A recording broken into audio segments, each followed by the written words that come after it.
Hello students, welcome back my YouTube channel GK fight. आज हम करेंगे mock test 2 HPSC PGT history के जो स्क्रीनिंग टेस्ट यानी कि प्री एग्जाम के लिए मॉक टेस्ट करते हैं, जो काफ़ी बेनिफिट आपके लिए रहने वाला है। तो फर्स्ट क्वेश्चन देखते हैं, वित्त विधेयक कौन प्रमाणित करता है। वित्त विधेयक लोकसभा के अध्यक्ष प्रमाणित करते हैं और ये अनुच्छेद 117 में इस संविधान इस वित्त विधेयक की चर्चा की गई है। कौन से अनुच्छेद में? अनुच्छेद 117 में। और इसमें वित्तीय मामले होते हैं राजस्व संबंधित। चलो नेक्स्ट क्वेश्चन देखते हैं अब। किस चार्टर अधिनियम ने भारतीय व्यापार पर कंपनी के एकाधिकार को समाप्त कर दिया। भाई ये चार्टर अधिनियम पढ़ने बहुत जरूरी हैं। और किस चार्टर अधिनियम ने भारतीय व्यापार पर कंपनी के एकाधिकार को समाप्त कर दिया, मतलब कंपनी का जो एक अधिकार था ना, वो किस चार्टर अधिकार ने समाप्त किया? वो है भाई चार्टर एक्ट 1813। कौन सा? 1813। इसके अंदर क्या हुआ था थोड़ा सा देख लेते हैं। इस एक्ट के तहत भारत में अंग्रेजी साम्राज्य की संवैधानिक स्थिति पहली बार स्पष्ट की गई थी। जो संवैधानिक तौर पर जो अंग्रेजी साम्राज्य की स्थिति पहली बार स्पष्ट की गई थी 1813 के चार्टर एक्ट में। अब नेक्स्ट क्वेश्चन देखते हैं, संविधान का कौन सा अनुच्छेद कानून द्वारा स्थापित प्रक्रिया के अनुसार किसी भी व्यक्ति को अपने जीवन या व्यक्तिगत स्वतंत्रता से वंचित नहीं किया जाएगा, ये संबंधित है। ये आसान क्वेश्चन है पर इसमें भी कई बार हम भूल जाते हैं।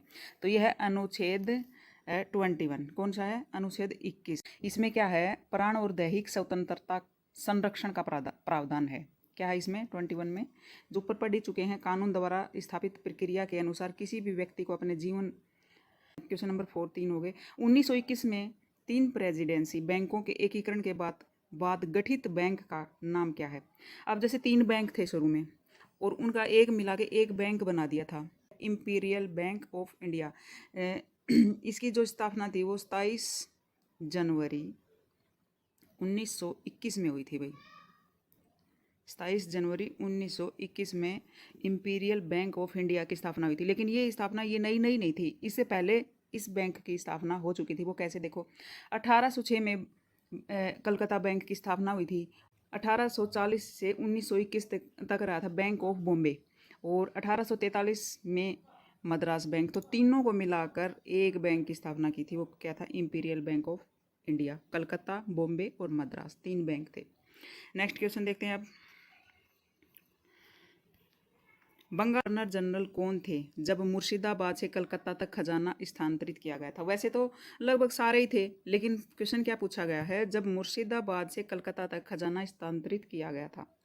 तो इसका आंसर है भाई, राइट आंसर है वारेन हेस्टिगेज। वारेन हेस्टिगेज के समय में क्या हुआ था? मुर्शिदाबाद से कलकत्ता तक खजाना स्थानांतरित किया गया था।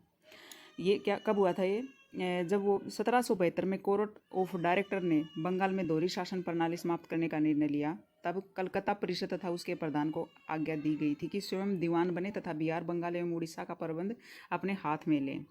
वारेन हेस्टिगेज बंगाल के गवर्नर जनरल थे जिन्होंने रजा खां का सिताब राय को पद से हटाया, राजस्व बोर्ड का गठन किया तथा राजकीय कोष को मुर्शिदाबाद से कलकत्ता स्थानांतरित किया। अब नेक्स्ट क्वेश्चन देखते हैं, राजनीतिक लोकतंत्र तब तक नहीं टिक सकता। भाई ये किसने कहा? ये बड़ा इंपॉर्टेंट है। राजनीतिक लोकतंत्र तब तक नहीं टिक सकता जब तक कि सामाजिक लोकतांत्रिक आधार वहाँ पर न हो। ये किसने कहा था? ये कहा था भीमराव जी अम्बेडकर ने। नेक्स्ट क्वेश्चन, 1926 में बॉम्बे टेक्सटाइल लेबर यूनियन शुरू करने वाले नेता का नाम क्या था? देखो भाई, 1926 में बॉम्बे टेक्सटाइल लेबर यूनियन 1926 में बॉम्बे टेक्सटाइल लेबर यूनियन की शुरुआत करने वाला नेता का नाम था एन.एम. जोशी। क्या था? एन.एम. जोशी। एन.एम. जोशी कौन थे? नारायण मल्हार जोशी एक भारतीय ट्रेड यूनियन नेता तथा गोपाल कृष्ण गोखले के अनुयायी थे। लाला लाजपत राय के साथ 1921 में अखिल भारतीय ट्रेड यूनियन ने कांग्रेस की शुरुआत की। किसने की थी? 1921 में अखिल भारतीय ट्रेड यूनियन ने कांग्रेस की शुरुआत की। इन्होंने 1925 से 1929 तक 1940 से 1948 तक AITUC के महासचिव रहे थे ये। तो इसका सही आंसर है एम.एन. जोशी। अब क्वेश्चन नंबर 8 है, रिंग बार्ड या रिंग फेंस की नीति की अवधि कौन सी है? अब रिंग बार्ड देखो भाई, एक घेरा होता है, रिंग फेंस लगा लो या रिंग बार्ड, बार्ड से समझ लो, ये रिंग बार्ड बोला जाता है। तो ये क्या था रिंग बार्ड? ये रिंग बार्ड था भाई 1765 से 1813 तक ब्रिटिश सरकार द्वारा जो साम्राज्य विस्तार की नीति अपनाई थी ना, जो साम्राज्य बढ़ा लें, उसको बोलते हैं रिंग फेस की नीति। जो साम्राज्य विस्तार की नीति बनाई थी, इसमें क्या क्या था? इस काल में Clive, Warren Hastings, Cornwallis, John Shore, Lord Wellesley आदि गवर्नर जनरल द्वारा अपनाई गई नीतियों का उद्देश्य भारत में अंग्रेजी हितों को देखना था और साम्राज्य का विस्तार करना था। तो इस रिंग बार्ड बोला जाता है इस समय को, 1765 से 1813 तक का समय। अब नेक्स्ट देखते हैं क्वेश्चन नंबर 9। SR बॉम्बई बनाम भारत संघ का मामला इस अनुच्छेद से जुड़ा था। SR बॉम्बई क्या था भाई? SR बॉम्बई बनाम भारत संघ का मामला संविधान के अनुच्छेद 356 से जुड़ा हुआ है। ये मामला क्या है ये देख लो। इस मामले में भारत के सर्वोच्च न्यायालय ने अनुच्छेद 356 तथा इससे जुड़े प्रावधानों पर विस्तृत चर्चा की है। अनुच्छेद 356 के दुरुपयोग को इस फैसले ने रोक दिया। इस कारण केंद्र राज्य संबंधों पर व्यापक प्रभाव पड़ा है। इस निर्णय में राज्यपालों को यह हिदायत दी गई कि किसी भी राज्य सरकार को बहुमत है या नहीं, इसका निर्णय राजभवन में नहीं होना चाहिए, इसका निर्णय विधानसभा में होना चाहिए। पहले कई निर्णय राजभवन में हो जाते थे, लेकिन उसमें बताया गया है SR बनाम बॉम्बई भारत संघ में कि विधानसभा के अंदर फैसले होने चाहिए। ठीक है, निर्णय होने चाहिए कि भाई राजभवन में न होकर। अब क्वेश्चन नंबर 10 पे आ जाओ। राजा शिवाजी को मद्रास से दूर रखने के प्रयास किसने शुरू किए? इसका ऑप्शन 4 है भाई, सेंट्रसम मास्टम ने राजा शिवाजी को मद्रास से दूर रखने का प्रयास किया था। ये सेंट्रसम मास्टम कंपनी परिषद का सदस्य था भाई। सन 1964 में centum Madras east India company का गवर्नर बना था और विलियम लैंगहॉर्न की जगह ली थी। इसके बारे में इतना ही जान लो भाई। अब नेक्स्ट देखो, फारसी व्यापारी का नाम जिसने 1854 में मुंबई तब बॉम्बे में पहली सफल कपास मिल शुरू की थी। जो पहली सफल कपास मिल किसने शुरू की थी? वो की थी भाई CN डाबर ने। फारसी व्यापारी का नाम जिसने 1854 में मुंबई में पहली सफल कपास मिल शुरू की थी। Bombay spinning and weaving company Bombay ने 7 जुलाई 1854 को टारसियों में काबसची नाना बेर डाबर, भाई ये जो CN डाबर का नाम है पूरा, काबसची नाना बेर डाबर तथा उसके सहयोगियों द्वारा स्थापित की जाने वाली पहली कपास मिल थी। इस कंपनी को सर विलियम फेयरवेम द्वारा डिजाइन किया गया था। ये जान लो भाई, ये फारसी व्यापारी था और इसका नाम था CN डाबर। नाम इसका इंडियन लग रहा है लेकिन ये विदेशी था, फारसी था। फारसी भी तो इंडिया में रहते थे। 1854 में मुंबई में पहली सफल, 1854 टाइम याद रखे हुए, किसने की थी? CN डाबर ने। अब नेक्स्ट क्वेश्चन देखते हैं। भारतीय संविधान की प्रस्तावना में धर्मनिरपेक्ष और समाजवादी शब्दों को किस संशोधन से जोड़ा गया था? जिसको मिनी संविधान भी बोलते हैं। ये संशोधन था 1900, जो अधिनियम आया था 1976 वाला, और 42वें संविधान संशोधन के द्वारा। अब आ जाओ नेक्स्ट क्वेश्चन। कानूनी मामलों में सलाह देने के लिए भारत सरकार का पहला कानून अधिकारी कौन है? जो कानूनी मामलों में सलाह देता है, अनुच्छेद 76 भारत का महान्यायवादी होता है भाई, है ना। भारत के अटॉर्नी जनरल भी बोलते हैं। ठीक है, इसमें जो भारतीय संविधान का अनुच्छेद 76 भारत का महान्यायवादी का प्रावधान करता है। भारत का राष्ट्रपति उच्चतम न्यायालय का न्यायाधीश नियुक्त होने की योग्यता रखने वाले किसी व्यक्ति को भारत का महान्यायवादी नियुक्त करेगा। इसका प्रमुख कार्य होगा कि भारत सरकार को विधि संबंधी कानूनी मामलों में सलाह देना। किसका? अटॉर्नी जनरल का काम होता है भाई। यह भारत सरकार का पहला कानूनी अधिकारी होता है। क्या होता है ये? पहला कानूनी अधिकारी, और पहला प्रथम व्यक्ति राष्ट्रपति, और कानूनी अधिकारी भारत के अटॉर्नी जनरल। नेक्स्ट क्वेश्चन देखते हैं अब। 19वीं शताब्दी में किस क्षेत्र को प्रमुख चावल निर्यातक के रूप में नामित किया गया था? यह है भाई बंगाल। नेक्स्ट देखते हैं। अधिकतम शासक निर्माण और संसाधन गांव के भीतर बदल गया था। ये था भाई जजमानी प्रणाली की अवधारणा थी ये जजमानी क्या थी? जजमानी प्रथा भारत में ग्रामीण समुदाय के अंतर्गत विभिन्न जातियों के परिवारों के बीच सामाजिक एवं आर्थिक व्यवस्था है, जिसके अनुसार एक परिवार दूसरे परिवार को संपूर्ण रूप से कुछ नियत सेवाएं देता है। ये सेवाएं कृषि व्यवसाय या संसाधन से संबंध हो सकती हैं। यह व्यवस्था वस्तुतः लेन देन से संबंध थी, जजमानी। ठीक है, अब आ जाओ क्वेश्चन नंबर 16। भारत की कृषि अर्थव्यवस्था की औपनिवेशिक संरचना के लिए अंतर्निहित अवसाद किसने गठित किया? भाई इसका ऑप्शन है डेनियल थोर्नर। ये कौन था ये डेनियल थोर्नर? भारत में कृषि अर्थव्यवस्था की औपनिवेशिक संरचना के लिए अंतर्निहित अवसाद डेनियल थोर्नर ने ही गठित किया था। अंतर्निहित अवसाद। अब नेक्स्ट क्वेश्चन देखते हैं। ईसा मसीह के रॉयल कैथोलिक समाज का वह सदस्य कौन था जिसने पश्चिम भारत का दौरा किया? ये क्वेश्चन तो स्टेट में भी कई बार आ चुका है। ये थे वही थॉमस स्टीफेंस, पुर्तगाली थे जो भारत में जेसुइट पुजारी और मिशनरी थे। क्या थे ये? जेसुइट के पुजारी और मिशनरी थे। एक लेखक और भाषाविद भी थे। इन्होंने पश्चिम भारत में ईसाई धर्म के प्रचार प्रसार के लिए दौरा किया था। ये 24 अक्टूबर 1579 को वह गोवा पहुंचा था। भारत की धरती पर पैर रखने वाला पहला अंग्रेज मिशनरी था। ठीक है, अंग्रेज मिशनरी, इसने शुरुआत की थी ईसाई बनाने की सबसे पहले, इतना याद रखो। अब नेक्स्ट देखते हैं।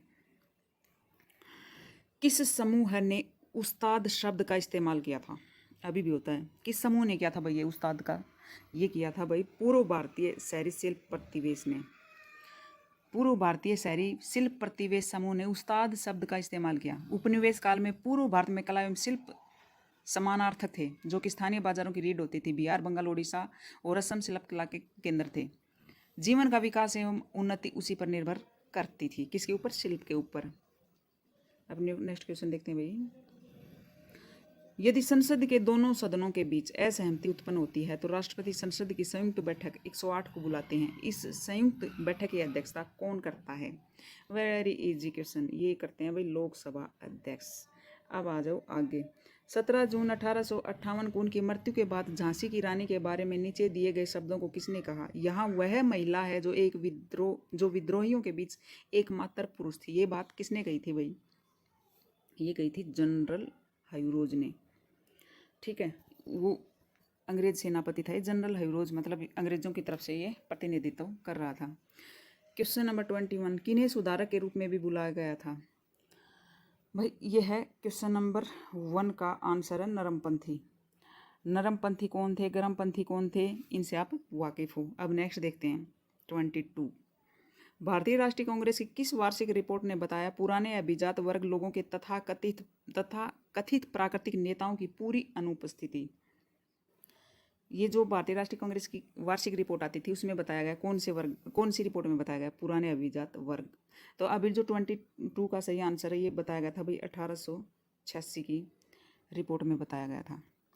भारतीय राष्ट्रीय कांग्रेस की 1886 की रिपोर्ट ने बताया पुराने अभिजात वर्ग लोगों के तथा कथित प्राकृतिक नेताओं की पूरी अनुपस्थिति थी। ऐसा इसलिए कहा गया क्योंकि शुरुआती दौर में कांग्रेस में उदारवादी नेताओं का वर्चस्व था। ये उदारवादी नेता क्या करते थे? अपनी मांगों के प्रतिवेदना, भाषणों और लेखों के माध्यम से सरकार के सामने रखते थे और इनसे ना बहुत कम फर्क पड़ता था सरकार को। इनकी कांग्रेस इतना फर्क नहीं पड़ा जब तक गर्म दल नहीं आया। ठीक है, इन्हें सरकार की न्यायप्रियता पर पूरा विश्वास था, ये हमें पूरी स्वतंत्रता देकर जाएगी। नरमपंथी तो देखो, नरम लोगों को कौन मानता है? हालांकि कुचरनी करते थे लेकिन इतना अंग्रेज सरकार को कोई फर्क नहीं पड़ता था, चाहे धरने पे बैठे रहे हो पीढ़ियों तक। अब आ जाओ 23 पे। पत्रकार के रूप में अपना कर्तव्य निर्वहन करने के लिए जेल जाने वाले पहले भारतीय कौन थे? पत्रकारिता देखो उस समय में जेल काटी थी और अब इतनी चापलूसी करते हैं। ये थे भाई सुरेंद्रनाथ बनर्जी। मामला क्या था?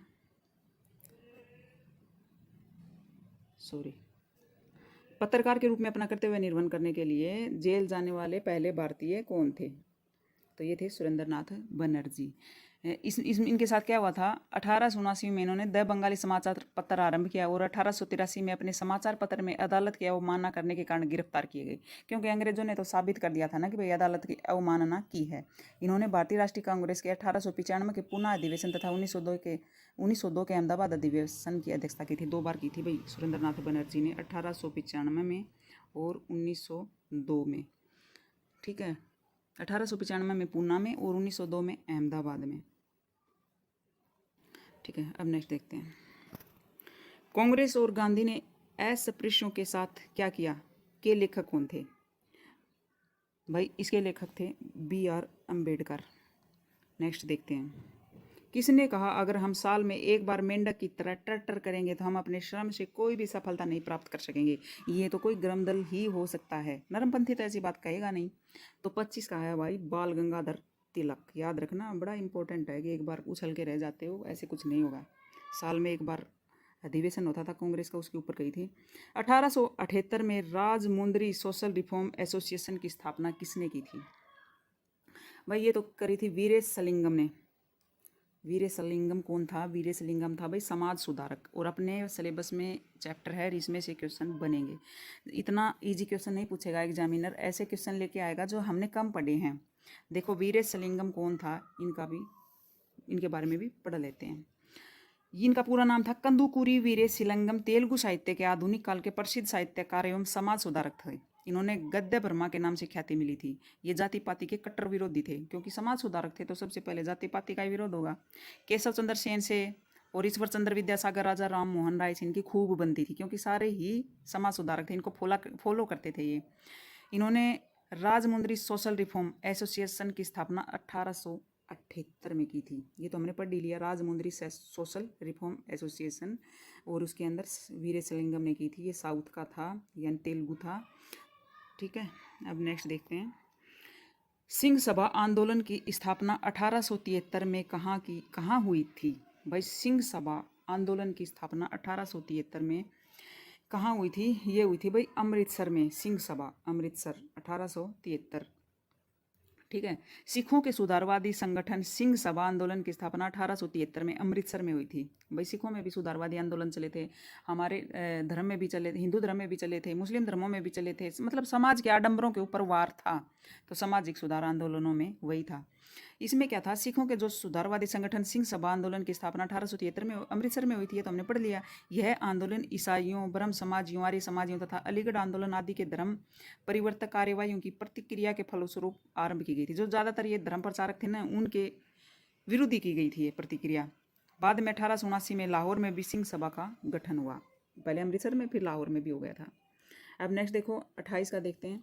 भारतीय किसान को अपने होल्डिंग के 3/20वें भाग पर इंडिगो की खेती करने के लिए मजबूर करना कहलाता है। भारतीय किसानों को अपने, देखो क्वेश्चन तो आपने खूब पढ़ा हुआ है ये, लेकिन थोड़ा सा पूछने का तरीका एग्जामिनर का बदल जाता है, तो हम पजल हो जाते हैं। भारतीय किसानों को अपने होल्डिंग के 3/20वें भाग पर इंडिगो की खेती करने के लिए मजबूर करना कहलाता है। भाई किसानों को अपनी कृषि जोतों के 3/20 भाग पर नील की खेती करने को मजबूर किया था। पढ़ा हुआ है ना इसे, नील की खेती करने के लिए मजबूर किया था। ये क्या थी? 3 कठिया प्रणाली कही जाती है। 3 कठिया प्रणाली, 3 कट्ठा में आप तीन, हमें बीघा बोल देते हैं, ऐसे बिहार साइड में कट्ठा बोलते हैं, तो इनको 3 कठिया प्रणाली भी बोलते हैं। बीघा हम बीघा बोल देते हैं, उधर कट्ठा बोल देते हैं। 1 कट्ठा, 2 कट्ठा, 3 कट्ठा हम बोलते हैं। 1 बीघा, 2 बीघा, 3 बीघा, तो 3 कठिया प्रणाली कही जाती है। यह प्रणाली बिहार के चंपारण जिले में तथा बंगाल के क्षेत्रों में प्रचलित थी। इस प्रथा के कारण किसानों की स्थिति काफ़ी खराब होती चली गई, क्योंकि एक शर्त लगा दी थी अंग्रेजों ने कि भाई नील की खेती तो 3 कट्ठे में आपने करना ही करना है। गांधी जी द्वारा चंपारण में प्रथम सत्याग्रह इसी प्रथा के विरुद्ध हुआ था भाई, 1917 में। 3 कठिया प्रणाली पूछ लेते हैं, ये क्वेश्चन भी इम्पोर्टेंट है। अब नेक्स्ट चलो भाई। 1857 में ईस्ट इंडिया कंपनी द्वारा किस बहाने से अवध क्षेत्र पर कब्जा किया गया था? देखो कितने बहानेबाज थे ना ये अंग्रेज, बहुत बेकार भी थे, है ना। सॉरी, कौन सा क्वेश्चन था भाई? जलियांवाला बाग नरसंहार, sorry sorry sorry sorry sorry sorry sorry sorry sorry 1857 में ईस्ट इंडिया कंपनी द्वारा किस बहाने से अवध क्षेत्र पर कब्जा किया गया था? 29 का भाई, कुशासन द्वारा। पढ़ा हुआ है ना?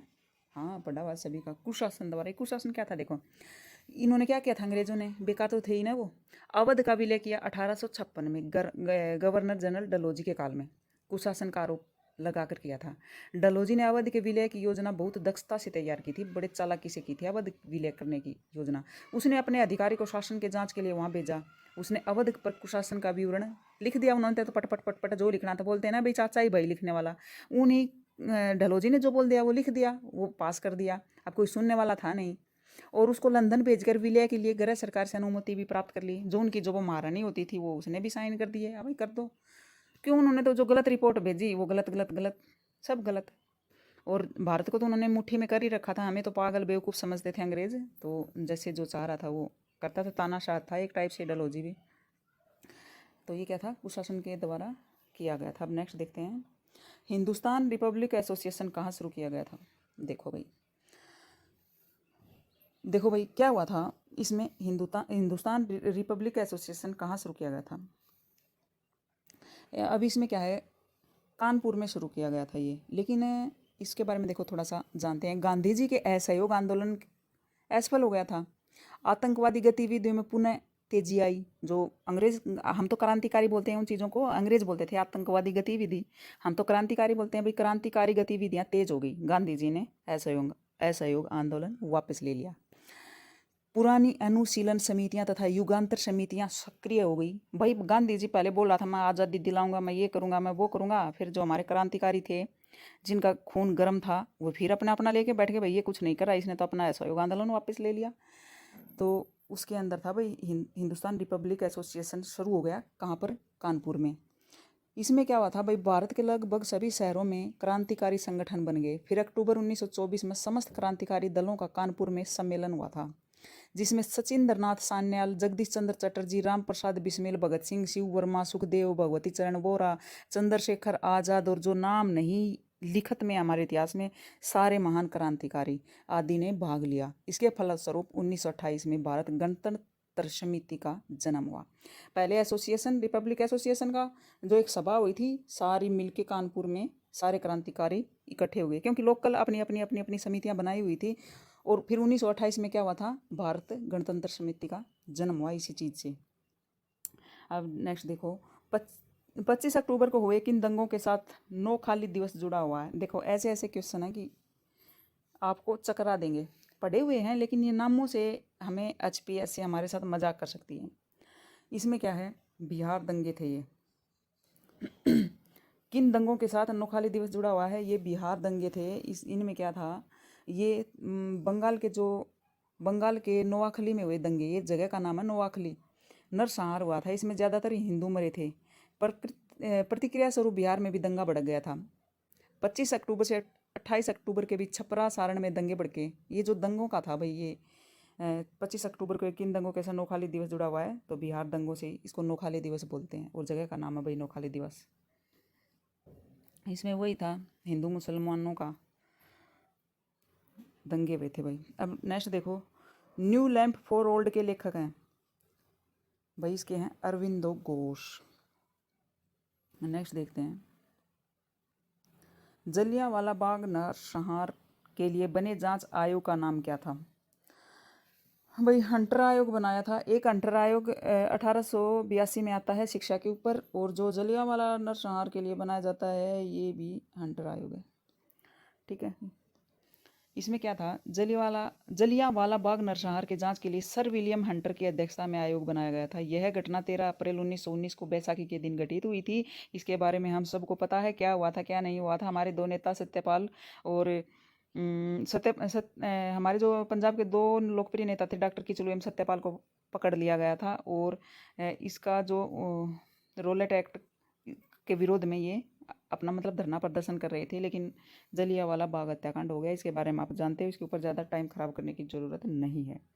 श्रम किसान राजपत्र की स्थापना किसके द्वारा की गई थी भाई? ये करी गई थी M सिंगरावेलू ने। ये क्या थे, M सिंगरावेलू बहुमुखी प्रतिभा के धनी व्यक्ति थे, भारतीय स्वतंत्रता आंदोलन के सक्रिय नेता भी थे। ठीक है, अब नेक्स्ट देखते हैं, 1930 के गोलमेज सम्मेलन में भारतीय राजकुमारों के मुख्य सलाहकार कौन थे? इसके हैं भाई रशब्रुक विलियम। ठीक है, अब आगे देखते हैं, अंग्रेजी पत्रकारों में से किसने दांडी मार्च को क्रांति के किंडरगार्टन चरण के रूप में वर्णित किया? इन्होंने किया था भाई मीर ब्रेल्सफोर्ड ने। अब नेक्स्ट देखते हैं, सत्यार्थ प्रकाश के लेखक कौन थे? ये तो थे दयानंद सरस्वती। नेक्स्ट देखते हैं, डेक्कन एजुकेशन सोसाइटी की स्थापना किसके द्वारा की गई थी भाई? 38 का है 3GG अगरकर ने करी थी डेक्कन एजुकेशन सोसाइटी। गोपाल गणेश अगरकर ने विष्णु शास्त्री चिपलूनकर तथा बाल गंगाधर तिलक के साथ मिलकर डेक्कन एजुकेशन सोसाइटी की स्थापना की थी। ठीक है, अब नेक्स्ट करते हैं, स्वतंत्र कांग्रेस पार्टी की स्थापना किसने की थी भाई? स्वतंत्र कांग्रेस पार्टी की स्थापना करी थी मदन मोहन मालवीय ने। मदन मोहन मालवीय। अब नेक्स्ट देखते हैं, गाय लाइक मदर लाइक सन के पंथ के बारे में किसकी टिप्पणी को याद किया जाना चाहिए? गाय लाइक मदर लाइक सन ये है भाई विवेकानंद जी।